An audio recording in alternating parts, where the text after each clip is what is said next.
Hello students, আমার চ্যানেলে তোমাদেরকে স্বাগত। শুরু করছি 2026 মাধ্যমিক পরীক্ষার্থীদের জন্য ইতিহাসের শর্ট প্রশ্নের ক্লাস।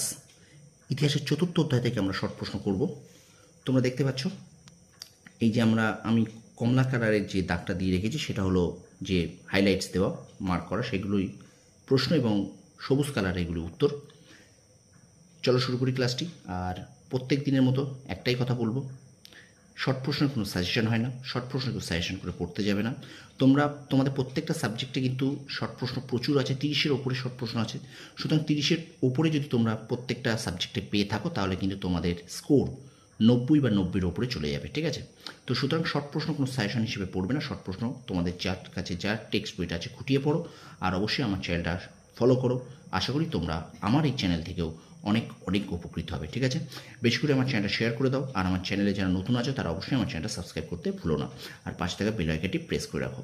চলো শুরু করছি 2026 মাধ্যমিক পরীক্ষার্থীদের জন্য ইতিহাসের চতুর্থ অধ্যায়। তোমরা দেখতে পাচ্ছ ইতিহাসের চতুর্থ অধ্যায় থেকে শর্ট প্রশ্ন, এটি 3 নম্বর পর্ব, আগে 2টি পর্ব হয়ে গিয়েছে। চলো শুরু করি ক্লাসটি। ইতিহাসের চতুর্থ অধ্যায় থেকে শর্ট প্রশ্ন। প্রশ্নগুলি কিন্তু এমসিকিউ এসিকিউ আকারে পড়বে, যেগুলো আমি পড়ে দিচ্ছি সেগুলোই তোমরা পড়বে, ঠিক আছে? দেখো, বলছে কারা ইংরেজ শাসনকে ঐশ্বরিক দান বলে মনে করেন? উত্তর হয়ে যাবে জমিদার ও শিক্ষিত মধ্যবিত্ত শ্রেণী। এরপরে প্রশ্ন দেখো, বলছে জমিদার সভার প্রথম সম্পাদক কে ছিলেন? উত্তর প্রসন্ন কুমার ঠাকুর।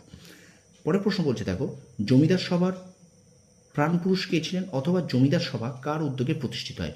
উত্তর দ্বারকানাথ ঠাকুর, ঠিক আছে? জমিদার সভার প্রাণপুরুষ ছিলেন অথবা জমিদার সভার কার উদ্যোগে প্রতিষ্ঠিত হয়? উত্তর দ্বারকানাথ ঠাকুর। তারপরে প্রশ্ন বলছে দেখো, ব্রিটিশ ইন্ডিয়া সোসাইটি কে প্রতিষ্ঠা করেন? উত্তর William Adam. British India society প্রতিষ্ঠা করেন উইলিয়াম অ্যাডাম। তারপরে প্রশ্ন দেখো, ব্রিটিশ ইন্ডিয়ান অ্যাসোসিয়েশনের প্রথম সম্পাদক কে ছিলেন? উত্তর হবে দেবেন্দ্রনাথ ঠাকুর। এরপরে প্রশ্ন বলছে হিন্দু প্যাট্রিয়ট পত্রিকা কোন সংগঠনের মুখপত্র হিসেবে পরিচিত ছিল? উত্তর যাবে কিন্তু ব্রিটিশ ইন্ডিয়ান অ্যাসোসিয়েশন। 64 নম্বর প্রশ্ন দেখো, ব্রিটিশ ইন্ডিয়া অ্যাসোসিয়েশনের প্রতিষ্ঠাতা কে ছিলেন? উত্তর হবে দাদাভাই নৌরোজি। পরের প্রশ্ন দেখো, ভারত সভা কবে প্রতিষ্ঠিত হয়? উত্তর 1876 খ্রিস্টাব্দের 26 জুলাই। তোমরা এই তারিখগুলোকে কিন্তু মনে রেখো, তারিখগুলোও কিন্তু পরীক্ষায় দিতে পারে, ঠিক আছে? তারপর দেখো, ভারত সভা কোথায় প্রতিষ্ঠিত হয়? উত্তর কলকাতার অ্যালবার্ট হলে। পরের প্রশ্ন দেখো, ভারত সভার একজন প্রতিষ্ঠাতার নাম লেখো। উত্তর সুরেন্দ্রনাথ বন্দ্যোপাধ্যায়।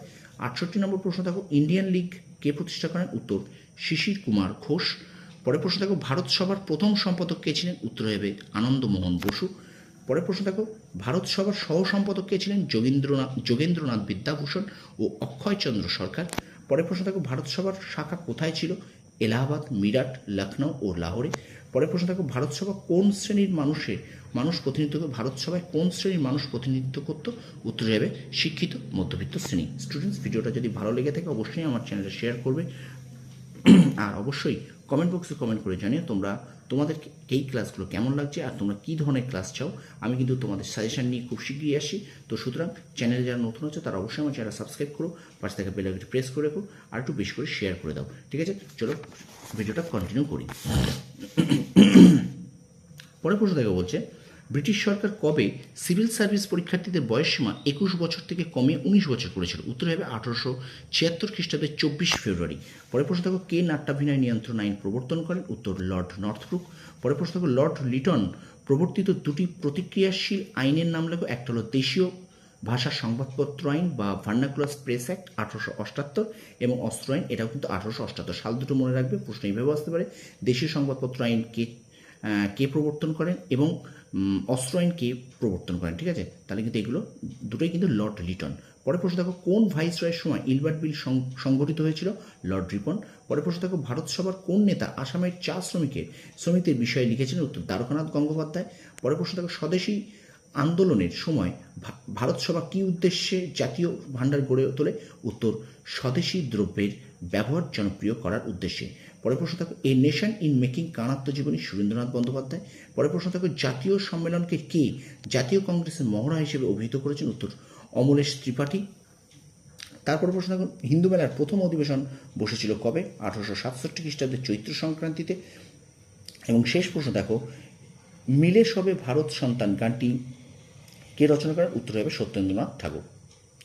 উত্তর সত্যেন্দ্রনাথ ঠাকুর। তো স্টুডেন্টস, এই ছিল ইতিহাসের চতুর্থ অধ্যায় থেকে তোমাদের শর্ট প্রশ্ন। এই প্রশ্নগুলো তোমাদের এমসিকিউ এসিকিউ এমনকি বাম স্তম্ভ ডান স্তম্ভ হিসেবেও আসতে পারে, ঠিক আছে? ঠিক ভুল হিসেবেও কিন্তু আসতে পারে। তো ভিডিওটা কেমন লাগলো অবশ্যই তোমার কমেন্ট বক্সে কমেন্ট করে জানিও।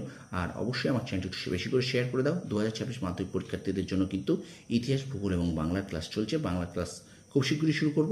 তো সুতরাং আমার চ্যানেলটা ফলো করো। আর অবশ্যই চ্যানেলে যারা নতুন আছো তারা অবশ্যই আমার চ্যানেলটা শেয়ার করো, সাবস্ক্রাইব করো আর পাশে থাকা বেল আইকনটি প্রেস করে রেখো। তোমরা সফল হও, তোমাদের সাফল্য কামনা করি। ধন্যবাদ।